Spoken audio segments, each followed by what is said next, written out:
The morning sun had barely peeked over the horizon when a young veterinary surgeon rushed through her small apartment, double-checking everything one last time. She'd barely slept the night before, too worried about making sure all the details were perfect for her morning flight. After 2 years of working at a local animal hospital in Singapore, she was finally heading back home to Australia. The clock on her wall showed 5:30 a.m. as she carefully went through her mental checklist. Her hands trembled slightly as she checked the temperature controls on her 4 large suitcases for what felt like the 100th time. Each one had to be perfect. There was no room for error. The cases weren't ordinary luggage. They were special, and what they contained had kept her awake for many nights. Outside her window, the city was starting to wake up. The familiar sounds of early morning traffic drifted up from the streets below as she called for a taxi. The driver raised his eyebrows at the sight of her unusual luggage, but didn't say anything as he helped her load the cases into his car. "Changi Airport, please," she said quietly, her voice steady despite her nerves. During the drive, she kept glancing at her phone, checking and rechecking her flight details. Flight SQ 235 to Sydney, departing at 9:15 a.m. She'd chosen this flight carefully, planning everything down to the smallest detail. The drive to the airport felt longer than usual, every traffic light and slow-moving vehicle making her heart race a little faster. Changi Airport came into view, its massive glass and steel structure gleaming in the morning light. She'd arrived 3 hours early, just as planned. The driver helped her unload her cases onto a trolley, and she gave him a generous tip for his help with the heavy luggage. As she pushed the trolley through the airport's entrance, she noticed curious looks from other travelers. 4 large suitcases was unusual for a single passenger, but what made people stare was the way she handled them, so carefully as if they contained precious artifacts. The airport was already bustling with activity. Business travelers in suits rushed past with their small carry-ons. Families herded sleepy children toward their check-in counters, and airport staff moved efficiently through the crowd. She took a deep breath, straightened her shoulders, and headed toward the check-in area. Her heart was pounding, but her face remained calm. She knew exactly what she was doing, and more importantly, why she was doing it. As she joined the check-in line, she couldn't help but think about everything that had led to this moment. 2 years of working in Singapore had changed her life in ways she never expected. What started as a regular job at an animal hospital had turned into something much bigger, something that would make headlines in just a few hours. The line moved slowly forward, and with each step, she reminded herself to stay calm. She had all the necessary papers in her shoulder bag, every permit, every certificate, everything required by law. Still, she knew that what was about to happen would cause quite a stir. Her hands tightened on the trolley handle as she approached the counter, knowing that in just a few minutes, her ordinary morning at the airport would turn into something extraordinary. Several other passengers had already noticed something odd about her luggage. A young child pointed at one of the cases, tugging on his mother's sleeve, but the mother just shushed him and pulled him away. A businessman in line behind her kept glancing at the cases with a puzzled expression. Perhaps he'd noticed the small ventilation holes carefully disguised along the sides, or maybe he'd heard the faint sounds coming from within. The check-in counter was quieter than the rest of the airport, with just the soft tapping of keyboards and murmured conversations filling the air. The young veterinarian's heart skipped a beat when the airline staff member, a woman in her mid-40s with kind eyes and a neat blue uniform, gestured for her to place her first suitcase on the weighing scale. "Good morning," the staff member said with a polite smile, her fingers hovering over the keyboard. "May I see your passport and ticket, please?" The veterinarian handed over her documents with steady hands, trying to appear as casual as possible. She'd rehearsed this moment countless times in her mind, but the reality felt far more intense. The first suitcase went on the scale. The display showed 22 kilograms, well within the weight limit. But as the staff member tried to move it aside, something caught her attention. The case made an unusual shuffling sound, different from the normal clatter of clothes and toiletries. Her eyebrows drew together in confusion as she gently shifted the suitcase again. "Ma'am," the staff member said carefully, her voice professional but concerned, "would you mind if I check something with my supervisor?" Before the veterinarian could respond, the case made another soft, mysterious sound. The staff member's eyes widened slightly, but she maintained her composed demeanor. Other passengers in line started to crane their necks, curious about the delay. The veterinarian could feel their stares on her back, but she remained calm. She'd known this moment would come. It was inevitable. What surprised her was how quickly the staff had noticed something was different about her luggage. The supervisor arrived within minutes. She was a tall woman with graying hair and the confident walk of someone who'd handled countless unusual situations at the airport.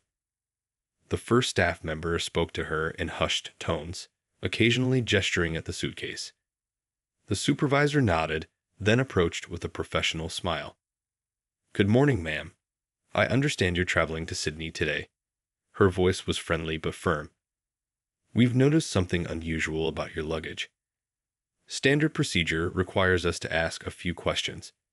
She paused, studying the veterinarian's face carefully. "First, did you pack these bags yourself?" The question hung in the air for a moment. Around them, the airport continued its morning bustle, but at this counter, time seemed to slow down. The veterinarian took a deep breath. "Yes," she replied steadily. "I packed them myself." Every single item was carefully placed and secured. The supervisor glanced at the remaining 3 suitcases on the trolley, then back at the one on the scale.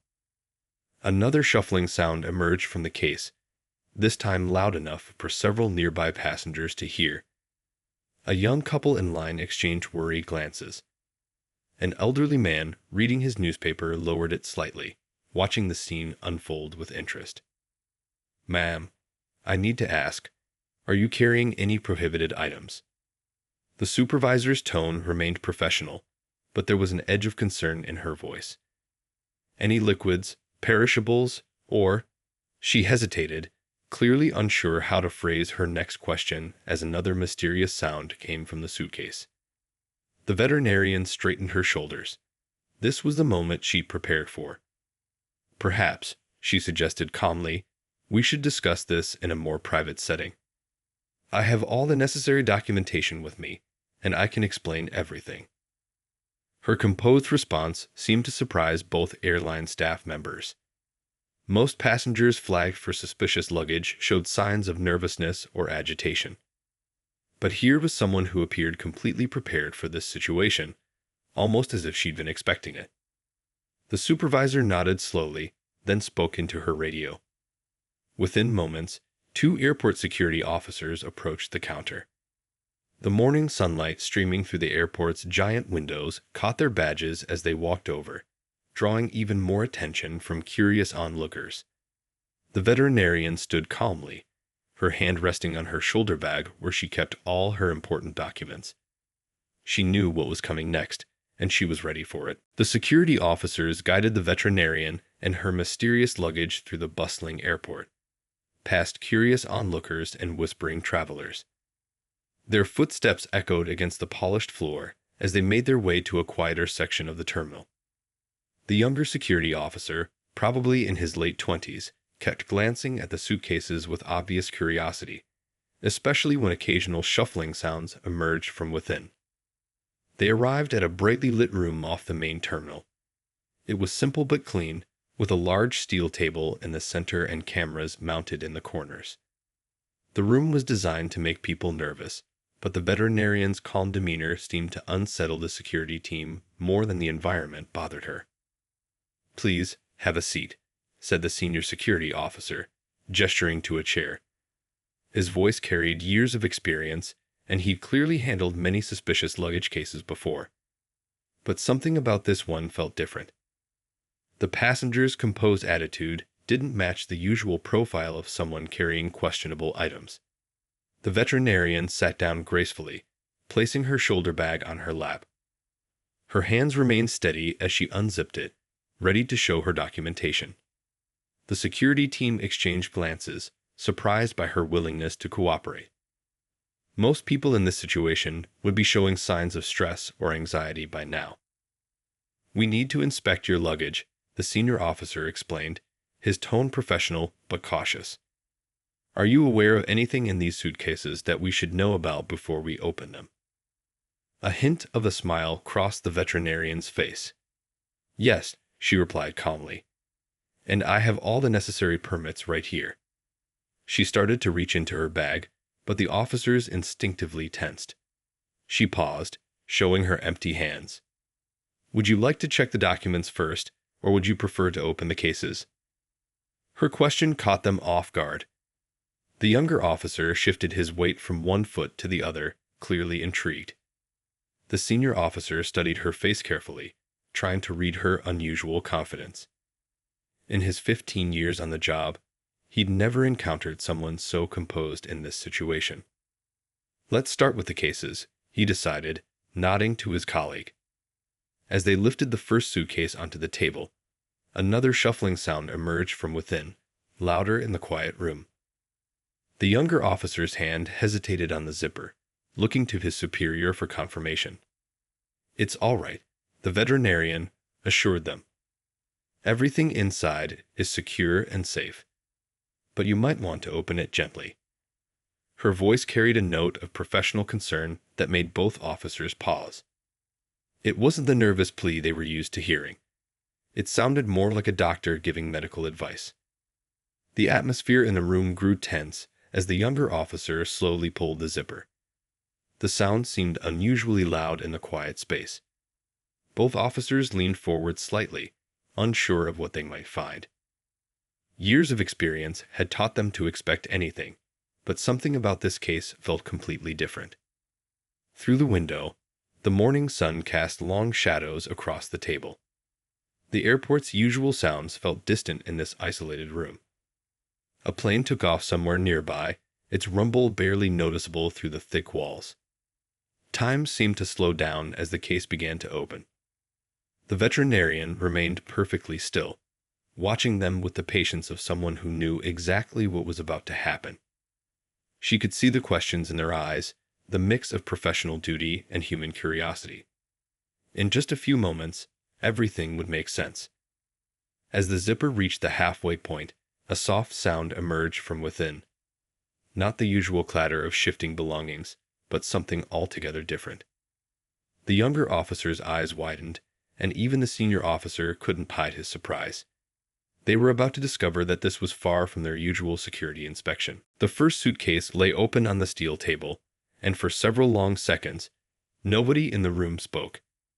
The security officers stood frozen, their eyes wide with disbelief at what they were seeing. Inside the case, carefully arranged in special containers with built-in temperature controls, were several small animals, each one safely secured and peacefully resting in its own space. A tiny sun bear cub, no bigger than a house cat, dozed quietly in its climate-controlled compartment. Next to it, a young pangolin was curled up safely in its own space. Each container had proper air holes, comfortable bedding, and a small digital display showing temperature and humidity levels. The younger officer leaned in closer, his professional demeanor briefly forgotten as he noticed a small monkey, its injured arm carefully bandaged, sleeping peacefully in its container. "They're all alive," he whispered, the words coming out in a mix of shock and wonder. The veterinarian nodded, finally reaching into her shoulder bag to pull out a thick folder. "Each one was rescued from illegal wildlife traders," she explained softly. "That sun bear cub was found in a tiny cage in someone's basement. The pangolin was being transported in a plastic box when customs officials caught the smugglers." The senior officer carefully examined the containers, noting how professionally they were designed. Each one had proper ventilation, secure locks, and was clearly labeled with vital information about its occupant. "These are professional transport containers," he observed, his stern expression softening as he watched a small owl shift slightly in its sleep. "May I?" the veterinarian asked, gesturing to the other cases. When the officers nodded, She carefully opened the remaining suitcases one by one. Each revealed more rescued animals. Rare birds with healing wings, small reptiles recovering from neglect, and even a baby orangutan hugging a soft blanket in its sleep. The room's atmosphere had completely changed. What started as a tense security inspection had transformed into something entirely different. The officers' suspicious glances were replaced with looks of amazement as they realized they weren't dealing with a smuggling case. They were witnessing a rescue operation. Every animal here has a story, the veterinarian continued, her voice gentle but filled with purpose. That owl was being sold as a pet in a night market. The orangutan was found in a tourist photo booth, badly undernourished. She pointed to a small clouded leopard cub in one of the containers. This little one was discovered in the trunk of a car, barely alive. The younger officer noticed something remarkable about each container. They all have medical charts, he pointed out, looking at the detailed information cards attached to each unit. The senior officer picked up one of the cards, reading through the professional medical notes and recovery progress reports.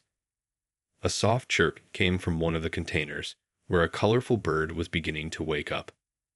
The veterinarian quickly checked its temperature display, nodding with satisfaction when she saw the readings were perfect. They're all headed to specialized wildlife sanctuaries in Australia, she explained.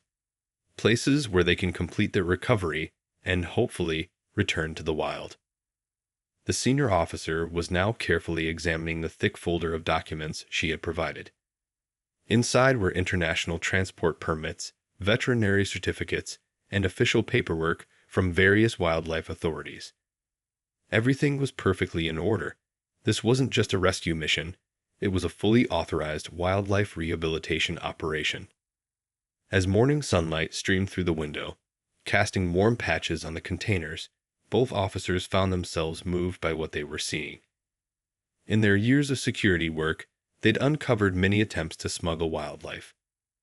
But this was the first time they'd encountered someone smuggling them to freedom, doing everything by the book to give these animals a second chance at life. The veterinarian pulled up a chair at the security room table, spreading out her documents as she began to tell her story. The officers listened intently, occasionally glancing at the sleeping animals in their special containers. The morning light now filled the room, making the whole scene feel less like a security investigation and more like an important meeting. It started 2 years ago, she began, her voice soft but clear. I was working at a local animal hospital when someone brought in a badly injured monkey. They said they'd found it in a cardboard box behind a restaurant. She paused, looking at the sleeping animals. But when I examined it, I realized this wasn't just any injured monkey. It was a rare species, one that's heavily targeted by wildlife traders. The younger officer leaned forward, genuinely interested. How did you get from treating one monkey to... He gestured at the suitcases. All of this. A small smile crossed her face. That first monkey led me to a network of people. Ordinary citizens who were quietly fighting against wildlife trafficking. Restaurant workers who'd spot illegal animals in markets. Hotel staff who'd notice suspicious deliveries. Even taxi drivers who'd overhear conversations about wildlife sales. She pulled out a worn notebook from her bag, its pages filled with careful notes and contact details. Over time, we built a proper network. When someone spotted an animal in trouble, they'd contact one of us. We had a system. First, get the authorities involved if possible.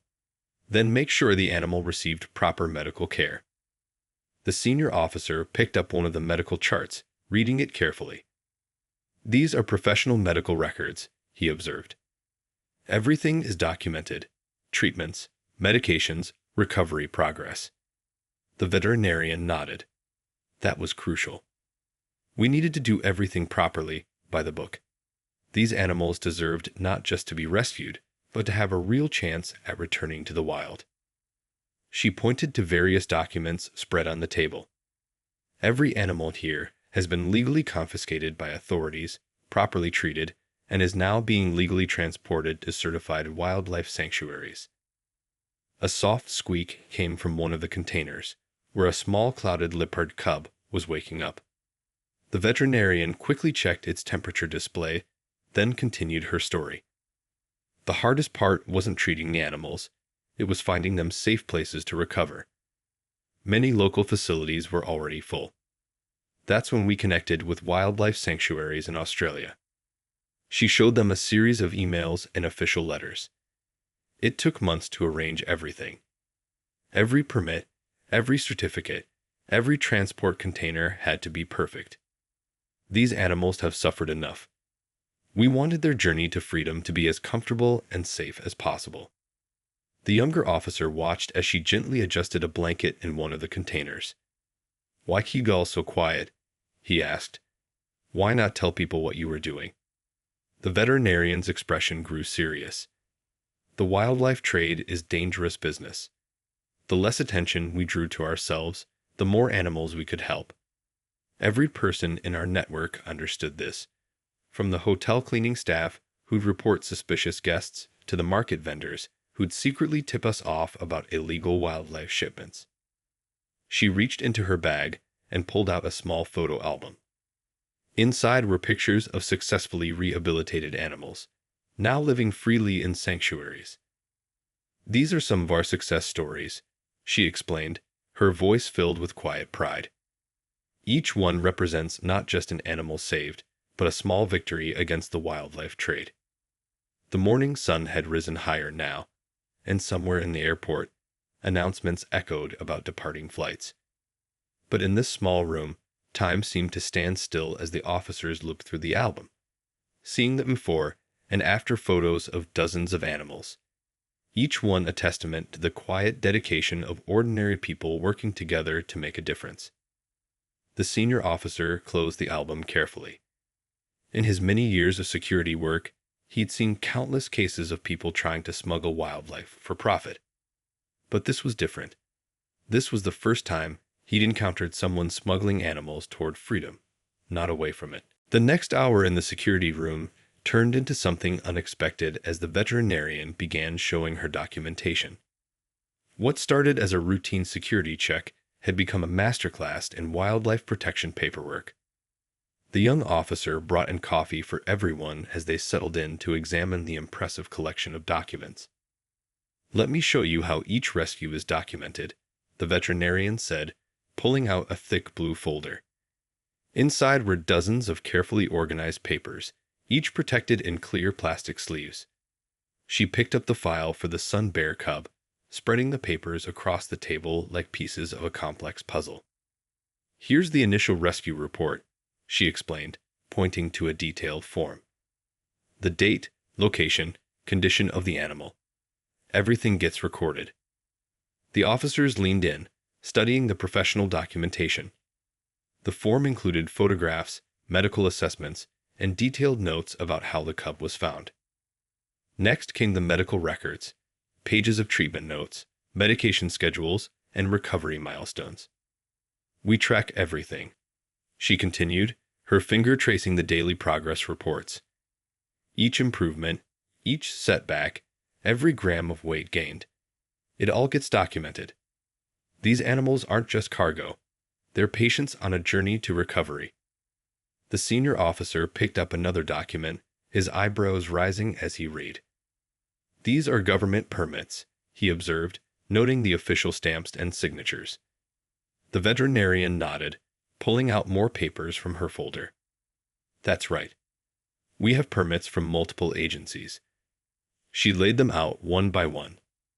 Wildlife protection permits, veterinary transport certificates, quarantine documentation, import and export licenses, even special permission from aviation authorities for transporting live animals.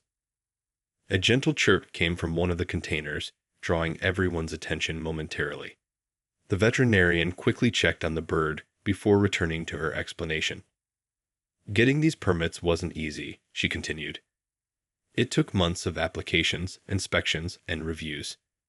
Some days, I spent more time with paperwork than with the animals." She pulled out another set of documents, these ones filled with technical specifications. "These are the container certifications," she explained.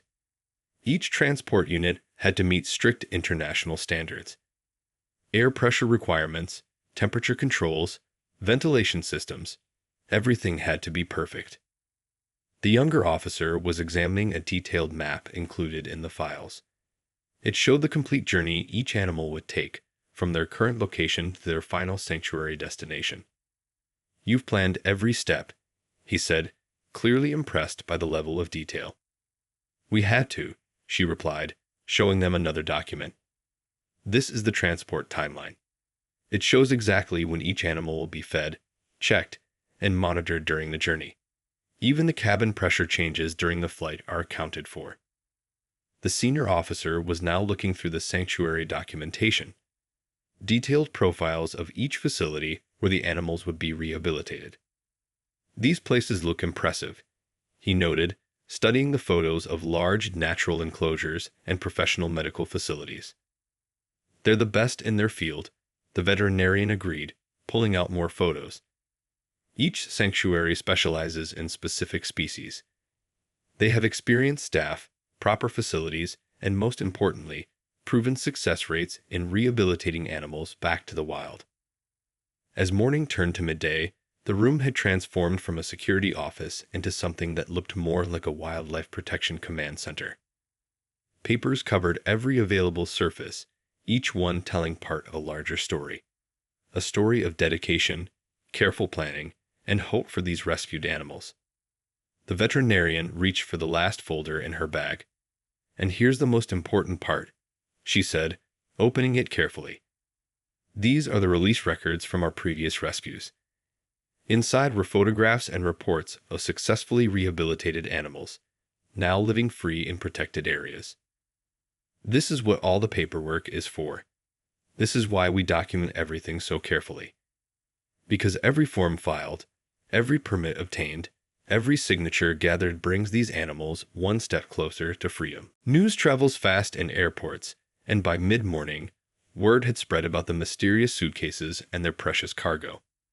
The first reporter arrived just before lunch, her press badge swinging as she brushed through the terminal. Soon after, more journalists began appearing, drawn by whispers of an extraordinary story unfolding at the security checkpoint. The airport's media relations team quickly set up an impromptu press area in a nearby conference room. The veterinarian sat quietly in a corner, watching as cameras and microphones were set up. She'd never wanted attention. Her work had always been about the animals, not publicity. But now, looking at the gathering crowd, she realized this might be a chance to shed light on an important issue. "Could you tell us about the animals?" asked the first reporter, a middle-aged woman with kind eyes and a notebook already full of hastily scribbled notes. The veterinarian took a deep breath and began sharing her story, keeping her focus on the animals and their needs rather than herself. As she spoke about the rescued sun bear cub, the room fell silent. Everyone leaned forward, captivated by the tale of how the tiny creature was found in a cracked cage, barely alive. The photographer's cameras clicked softly as she showed them the medical charts and recovery photos. "What made you start this rescue network?" another reporter asked, his pen hovering over his notepad. The veterinarian smiled softly, thinking back to that first rescued monkey 2 years ago. She explained how ordinary people, hotel workers, market vendors, taxi drivers, had come together to make a difference.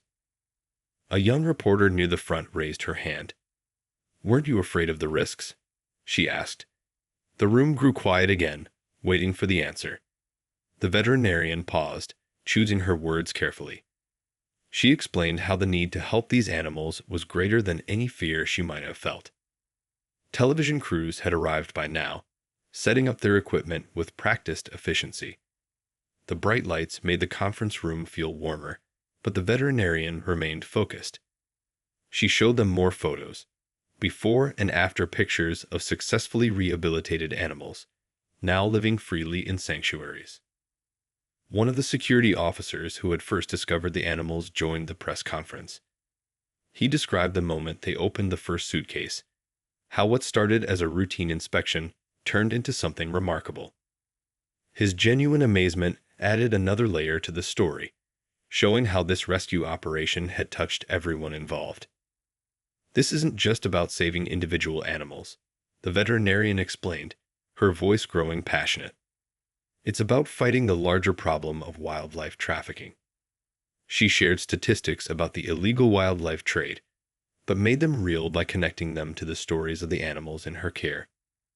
The journalist scribbled notes rapidly as she described how each animal would be rehabilitated. She explained the special sanctuaries waiting in Australia, the expert care they would receive, and their chances of returning to the wild. Her words painted a picture of hope, not just for these animals, but for all wildlife threatened by illegal trade.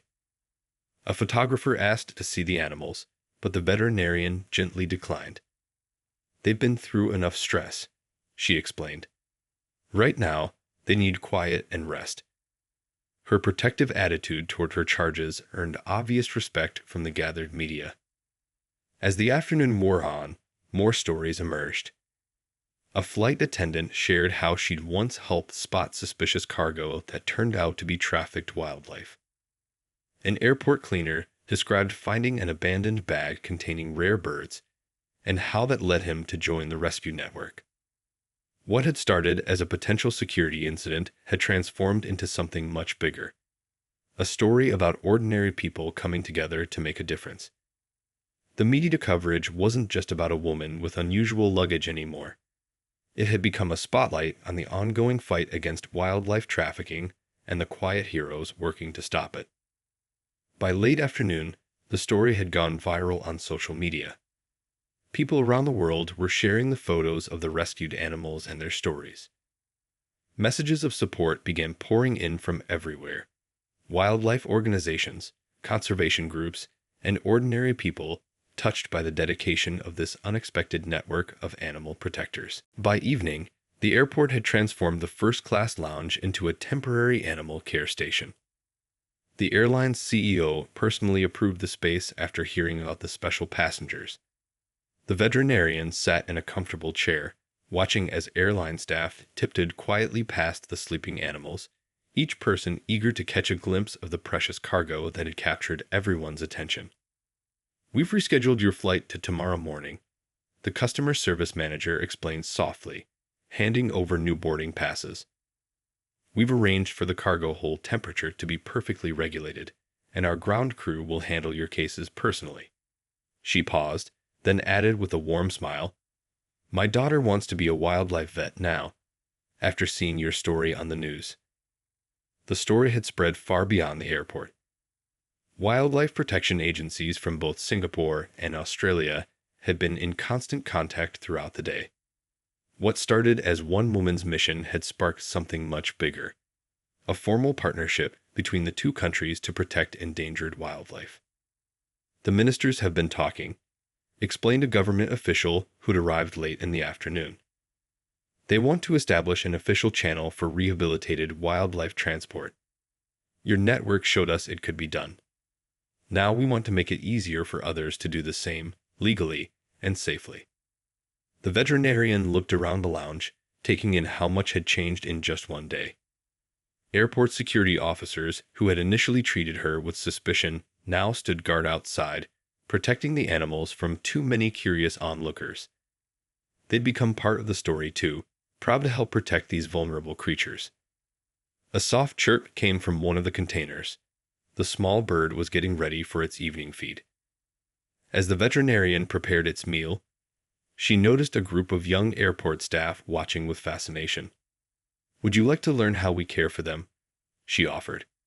Their eager nods reminded her that change often starts with simple moments of connection. The airline had already begun making plans.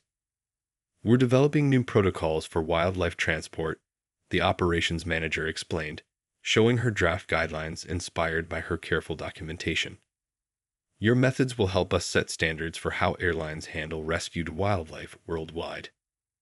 Later that night, as most of the airport quieted down, the veterinarian received an email that brought tears to her eyes. It was from a wildlife sanctuary in Thailand.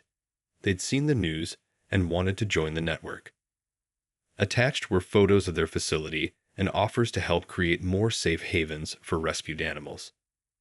"Your story is inspiring people everywhere," said a gentle voice. It was the senior security officer from the morning, stopping by before ending his shift. "My grandson called me a hero because I helped protect the animals. I told him the real heroes are ordinary people who choose to do extraordinary things." As midnight approached, the veterinarian checked each container one last time. The animals slept peacefully, unaware that their journey to freedom had sparked a movement. In other airports across Asia, security teams were already being trained to spot signs of wildlife trafficking. Hotel staff were being educated about what to watch for, and more rescue networks were forming. The next morning, as the sun rose over the airport, something remarkable happened. The ground crew loading her special cargo wore small pins with wildlife protection symbols, a quiet sign of solidarity and support. The pilot personally assured her that the flight would take the smoothest route possible. "It's not just about these animals anymore," the veterinarian reflected, watching as her precious cargo was carefully loaded.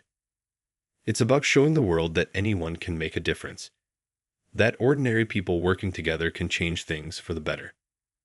As her flight finally took off, carrying its special passengers toward their new lives, she thought about all the people who had become part of this story.